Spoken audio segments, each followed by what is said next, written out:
Yo, what is up everybody?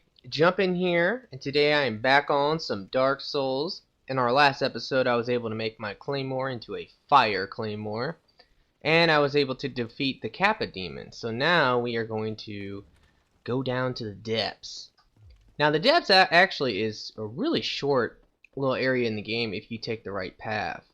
And I'm going to be showing you that in this episode. Now it really just depends, like, if you want to be a little risky, you could just go for the boss and defeat the boss, but what I like to do is I actually like to kind of adventure around a little bit and make sure everything is right before I fight the actual boss.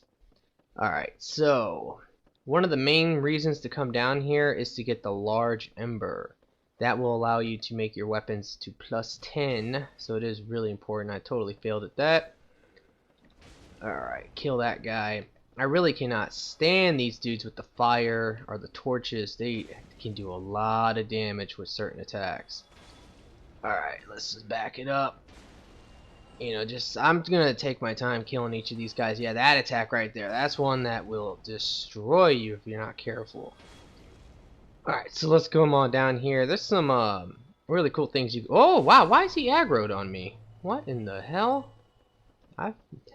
Actually, this is a she, believe it or not. I know, it's pretty crazy. It was one of those things, like, when you find out that the butchers are actual females, you're like, really? So weird. But it makes sense, I guess, if you listen to the Pyromancer. I think he refers to the butcher as a she. Alright, so there's actually a really cool jump you can do here. I'm probably gonna fail, because like I said, I suck. You do like a leap jump, and then what you want to do is you put your foot on this railing, and then you can jump again or roll and do a plunging attack on the butcher, pretty much one-shotting the butcher most of the time. So it's pretty cool stuff. Alright, kill the dog. I really hate those dogs. They move so weird. Can be really confusing. Alright, here is the large ember that is important. Now, one of the main things for coming down here is to also, not only to get the large ember, which is important, but to also, oh man, I hate this little position, because you'll hit your sword. If you do vertical swings, you'll hit it off the top. So what you want to do is do stab attacks and horizontal swings if possible. But yeah, alright, but yeah, like I said, besides, oh my god, this stupid dog, come on. Let me just do there we go, horizontal swings work well. Alright, the Pyromancer is down here too. So like I said, the large ember and the Pyromancer. Now if you start as a Pyromancer, it's really not a big deal, because you will start with the Pyromancer's flame. But if you did not start at... hey, yeah. I know you're over there. But yeah, if you did not start as a Pyromancer, this is how you're going to be able to get the Pyromancer's flame, by freeing him, and then he will give you one. And of course he'll sell some Pyromancies that will also help you. Now, I think in the last episode I talked about how the sorcerer was a total retard that got stuck in a room and could not open the door, although it's a sorcerer, has magic spells and shit. Well, this guy is a Pyromancer and he gets stuck in a freaking barrel. Now, I think if you listen to his dialogue, he talks about the butcher puts him there. You, Right. yes, Yeah. you, here, over here. Please, you must help me. Yeah, we hear you. Alright, now, first time I came in here, I started swinging my sword, and I hit him. And that's one thing, I think it happens to a lot of people. They'll come in here, they'll start trying to free him, and then if you swing your sword or weapon, you'll actually hit him, and he'll aggro. So it's like, really? The best thing to do is just to roll into the barrels to free him. Alright, I don't know why I'm failing so much. Now we can talk to him. Thank you. I would have been a supper without you. Been eaten alive, I shudder to think. Thank you. Thank you dearly. I am Laurentius, of the Great Swamp. I will not forget my debt to you. Okay. Let's see if he has anything else to say. Oh, hello there. I'm fine, thanks to you. Oh. Well, alrighty, so he is good. Now let's go ahead and leave him. He will appear though at Firelink Shrine, and that's how we can get all the stuff. Now if you look up there, you can see the butcher. And like I said, he says I would have surely been her supper. So he does refer to this butcher as a female. Now you can parry the butcher. Oh, maybe not that attack, but let's get a backstab. And was that a one shot? No, it was not. Oh crap, got him. Now the sack that the butchers can drop, you can only I think have one, but the sack is not too bad of a helmet. If you're looking for something with really low weight, helmets definitely give the least amount of defense. So if you're looking for something with really low weight, and I guess it looks okay. I mean, it's not the best looking helmet, but a lot of the helmets in the game, in my opinion, are kind of ugly anyway. Now, over there in the distance, you'll see a dead body. That will contain a spider shield, and because I started as a bandit, I don't need to get it. There's another one too you can get, so if I wanted to, I can have 3 spider shields. Alright, so let's go ahead and do a plunging attack on this rat. Let's try. Rah! You know, sometimes you can get the stab move, other times you might fail. Ugh. Be careful with the rat though, it can destroy you if you're not careful. Alright, so let's go ahead and grab the soul of the nameless soldier. This rat will always drop a humanity. I don't think I need this because I have the master key, but why not grab it? Now here's a little secret. If you slide off this left side and then you just hold left, you will not fall down there, because a lot of times you can fall down there and then you're stuck with like some toads and stuff. So this is basically the end of the depths. I mean, if I wanted to, I can just run forward and go fight the dragon.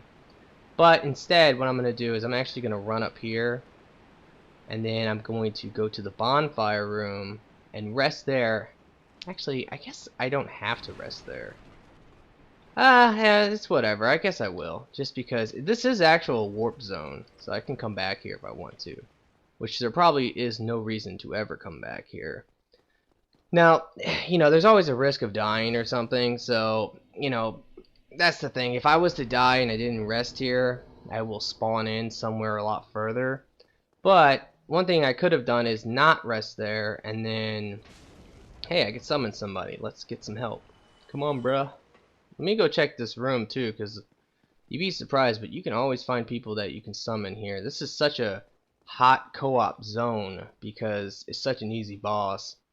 And people will, and I think this boss gives you 30,000 souls, so you can milk like 15,000 souls over and over again. And here's the coolest part, while you're doing the co-op here, you can farm humanities, so a lot of people will, you know, be willing to help other people out. Let's bow to this guy. Hello, good sir. I like your helmet. It's very nice. Alright, so now let's go ahead and deal with this wizard. Now this is actually really important. You want to kill the wizard because if you choose to skip him in the actual boss battle, he will buff the boss, and it's like, for real? Oh man, it really does suck. Alright, so let's come down here. We gotta kill all these rats. Hopefully I can get lucky and get a couple humanities. That would be awesome. Okay, I thought that thing would have been dead. It's whatever. Alright, so let's go deal with the wizard now. There's an item right here. Soul of a nameless soldier. Alrighty. Come on through the gate. Now, this guy, just like all the other wizards, he will buff these rats. So, depending on how long you take to kill them, it can be a little bit of a bitch. Because once they're buffed, they can, like, two-shot you. Alright, let's do this. Now, he's buffed too. But, wow, I one-shotted him. Nice. I really want to get his spear. I think that thing's a spear. It's a pretty good weapon, honestly. Like, what's cool about it is that the R2 or RT, depending on which console you're on, is like that dance, and you can buff yourself and your allies with it. So, and it's a really goofy dance. It's not a very good weapon, honestly, for like PvP or anything, but it is something that is fun to just equip and buff yourself with and buff your allies and all that. Alright, so now let's go. There's one more thing I want to do before I fight the boss, which is to fight the Dark Wraith Kurt. Now, this guy's the only guy who actually has Dark Wraith in his name. And his lore is actually kind of interesting. Basically, who he is that he is a Dark Wraith. Hey, I got a humanity. He is a Dark Wraith, and I think he joined the Dark Wraith Covenant because his goal is to go out and try to find as many humanities as possible, because he's actually dedicated to the Chaos Covenant. And if you know anything about the Chaos Covenant, you know that the main chick, the fair lady, I always get her name confused. Quaylon, I don't know, it's something. But the fair lady is in desperate need of humanities. And if you're part of that covenant, that's a big part, is to offer her humanities. And if you offer her 30 humanities, you will get a secret passage, which is pretty awesome. But that's just the way it works. And Kurt is basically trying to help with that. So I think that's the reason why he joined the Darkwave Covenant, is to go out and search for humanities for that lady. Alright, but now let's go fight this dragon. Now you can summon Solaire for this fight. In fact, I actually think you can summon there's another guy too. What's his name? I can't remember his name, but it's the dude with the gold armor that I can't summon him anymore because he already betrayed me after you killed Quelaag. He will kill that Firekeeper and then he disappears. But I think if you come here first, you can actually have him help you with this fight. Although he's not much of a help, just like Solaire. They're so stupid. They'll sit there and stand right next to this dragon. And that's the one thing about this guy. You do not want to stand close to him. You'll want him to do his attack, and then you go after him. And that's the same thing with a lot of people who I summon for co-op. Let's see how this guy fares.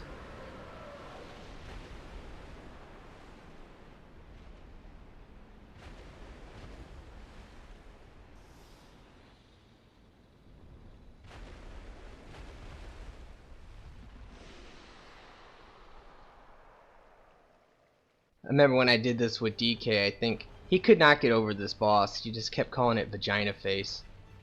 Alright, so, like I said, this boss is actually really easy. All you want to do is have him do that attack. No, he didn't do it. That's his flying attack. You want him just to do this attack where he takes his big mouth and he...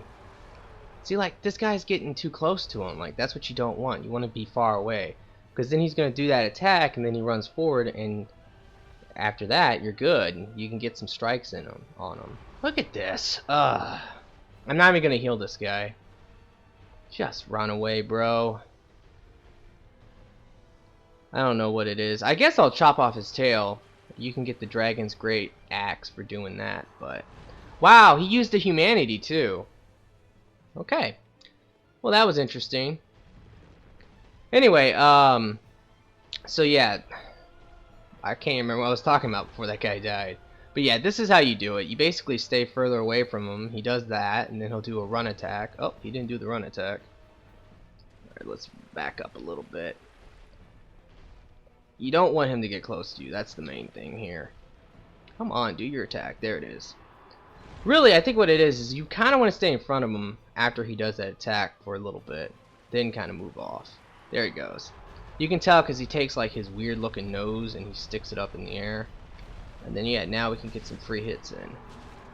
Now out of all the bosses, this guy definitely takes quite a while. Like I said, he's such an easy boss because you never really have to get close to him until you actually hit him. But yeah, I don't know. I forgot, I actually do want to chop off his tail. There's just no point. Maybe I can feed it to that one guy.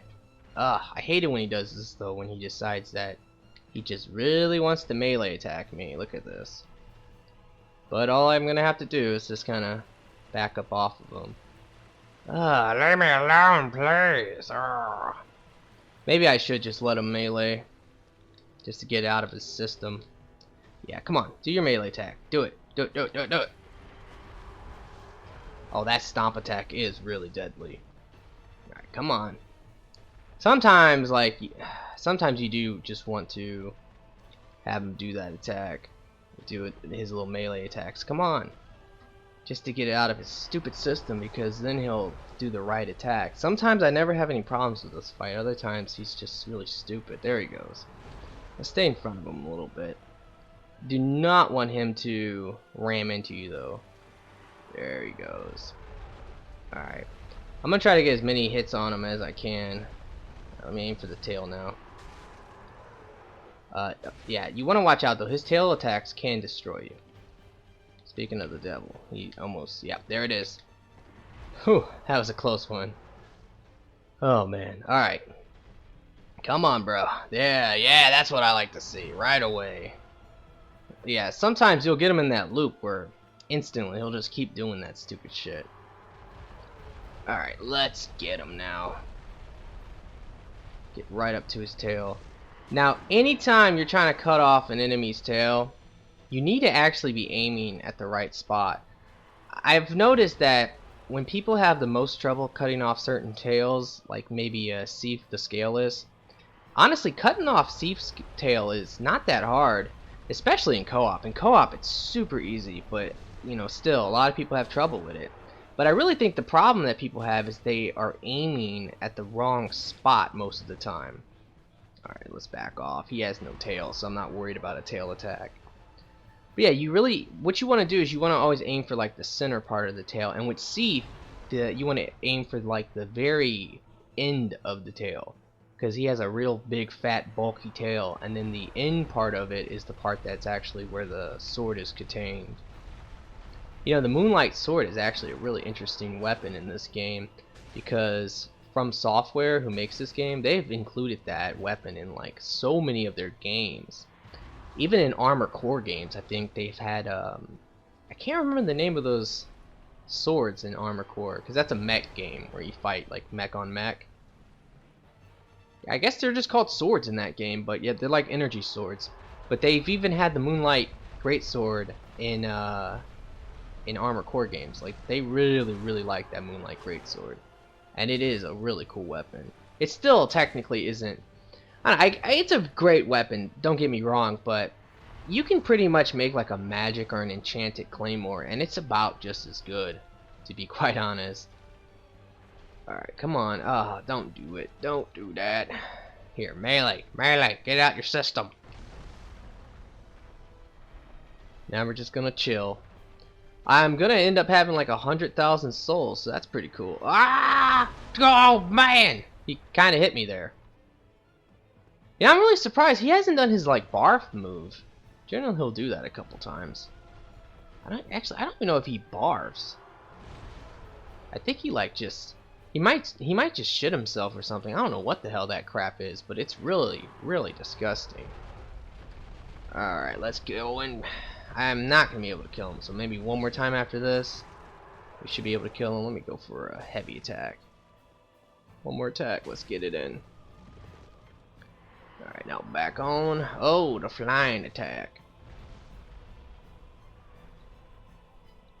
Now there's actually a lot of lore too with this guy. I'm trying to remember exactly, because you know the big part of the lore was the age of the ancients, and then it became the age of fire. That's the two periods that we know of. And during the age of ancients, that's when the dragons ruled, and they were like unstoppable. Now this guy is just a relic of like that golden age for those dragons. I think he became the way he is because maybe he ate too much. It's something to do with him eating or feeding on something is why he looks the way he does.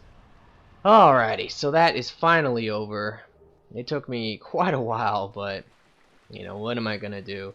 I don't know what my co-op guy was doing. Like, he just decided to run up to him, and I see that way too much, guys. I really do. Alright, so now we are back at Firelink, and we actually do need to talk to the Pyromancer, since he is now here.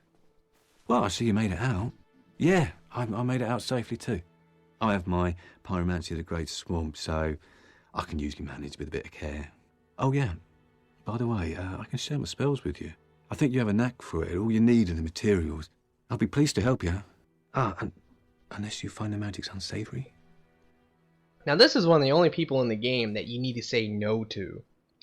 Yeah, wonderful. I'm sure that they'll be of some use, some assistance. Here, first take this. A flame from the Great Swamp. Now you're a fully fledged Pyromancer. Why, let's get started right now. Okay, so first thing I'm gonna do is buy combustion. I don't really need iron flesh, but I'll buy it anyway. I'll buy fireball, fire orb. Honestly, I'll just buy them all. I don't care. But now the main thing I'm going to be doing here is upgrading this Pyromancer's Flame as much as possible. Now I could take all those souls and level up, but I'd rather just focus on getting this out the way. The Pyromancer's Flame is definitely one of the things that will cost you the most to fully upgrade. Once you get it, I think to plus 10 is when the other lady will appear. Once again, I'm bad with names. I'm really bad with names. I said it right. Where are you off to? Oh yeah, shut up. That guy's like kind of, I don't know what his issue is. He definitely does not like to be alone. Every time I leave him, he's like, no, come back to me. Where are you going? Anyway, but yeah, I'm kind of bad with names. Kuei Lan, I think that's the name of the chick that sells you spells. She's a daughter of chaos. And I think she taught pyromancy to like other people. I think she's the one. I'm not too sure. But anyway, but yeah, so I think once you get your flame to plus 10, that's when she will appear down there, and then you can get it to plus 15. From there you can make it like a, I don't know, enhanced Pyromancer's Flame or ascended Pyromancer's Flame, and you get it to plus 5. And you know, that's when it gets like super good. I mean, it's so freaking strong. You can also buy like a lot of great things from her, primarily Great Combustion. That's such a amazing spell. I really wish I had the DLC maybe just to have Black Flame, because Black Flame is another really godly one. Now one thing I do need to do here is I actually do need to level up my attunement pretty soon here. I need to get it to at least 10 so I can equip the spell. Let's see. I don't have enough experience to level up. But I do need to get it to at least 10 so I can have one spell, which will probably end up being Combustion.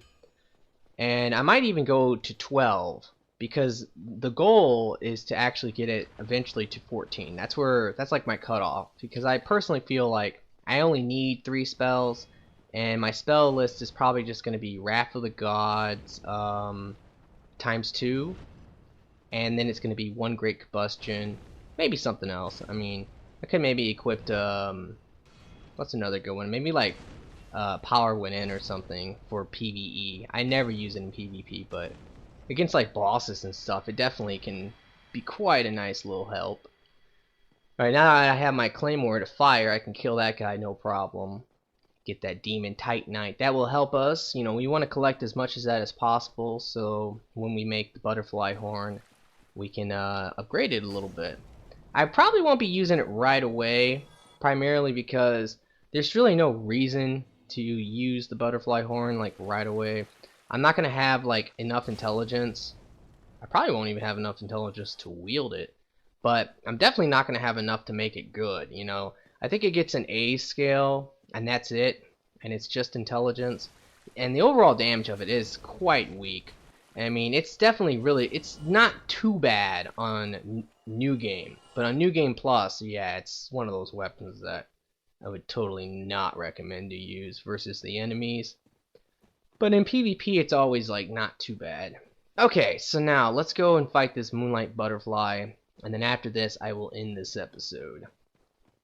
All we do, you know, here's the problem with the Moonlight Butterfly. If you don't have any like range, like you have no bow, no spells, nothing like that, you know, this fight is kind of a bitch. Like, there's no question about it, because this butterfly is at range. So if you have nothing that can deal with ranged enemies, you're gonna be kind of screwed.